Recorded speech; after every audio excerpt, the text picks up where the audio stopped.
Hey guys, before this video begins, I spent a lot of time making it and I would love for you to give me some feedbacks on what you liked, what you didn't like directly in the comments. I'm not gonna bother you anymore, let's roll.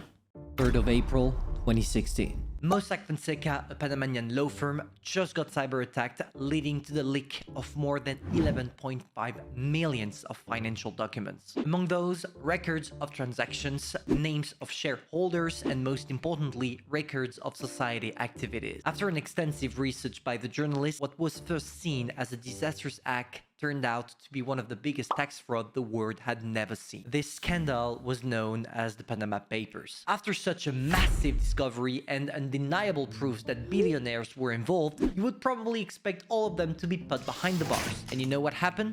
Nothing. Let's play a small game. Tell me in the comments how many billions do you think escape taxes. Now, take a deep breath, the best anti-capitalist tweet you can find, your pickaxe and torches, because you're going for a vast hunt. $7.5 trillion.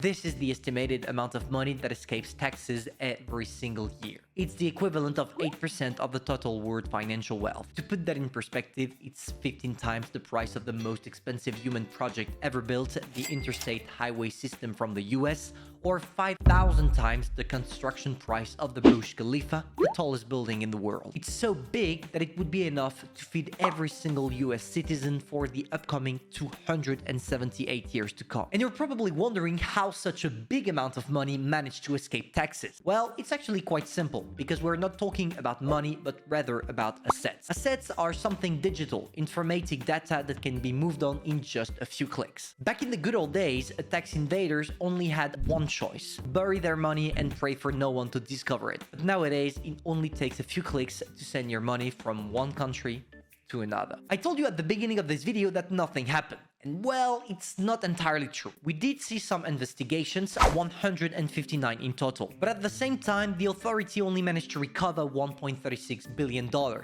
which is $7.5 trillion. Yeah. It's nothing. But what about the low consequences? You would think that at least, even if you can make a lot of money, you can be scared about the consequences, right? And well, even if we have the frauders' names, most of them remain stress-free. The maximum sentence in the US for tax fraud is only 5 years, plus a fine equivalent of 75% of the total tax due that you stack up on the regular tax. For example, if the additional tax due from fraud is $10,000, the penalty is $7,500 for a total of $17,500. Because it doesn't take into consideration the total amount of money you managed to fraud, but rather the total amount that the government managed to recover. In the end, statistically talking, it's a much better bet for billionaires to fraud rather than paying taxes. Would you take the risk? Tell me in the comments. And the math is the same when it comes to the prison time. It's never applied to billionaires due to the importance they have in the current economy. For example, here in France, we have Bernard Arnault, the CEO of Louis Vuitton and Hermès. By himself, he nearly runs the entire fashion industry, employing more than 20,000 people. The revenue generated by his activity contributes more to the government and the people than all of the taxes that he could pay. And naturally, this leads me to the last part of the video, the billionaire soft power.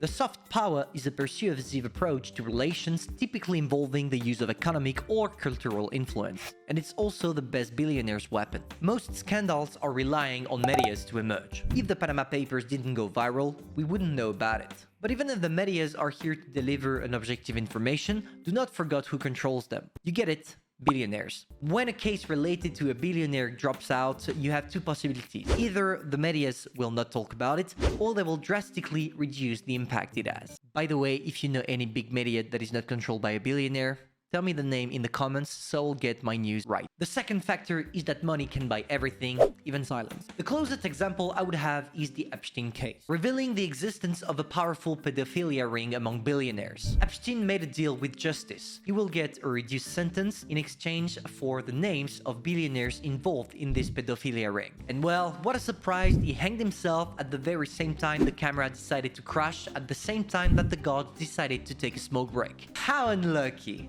Don't worry, sometimes billionaires use softer method bombs.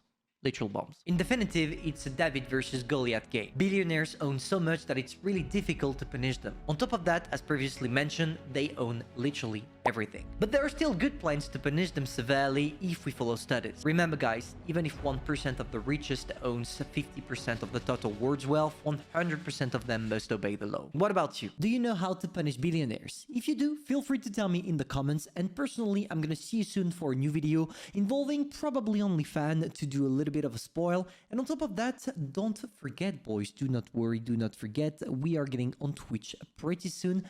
Stay tuned because I need to work on one or two things before making an official announcement. So yeah.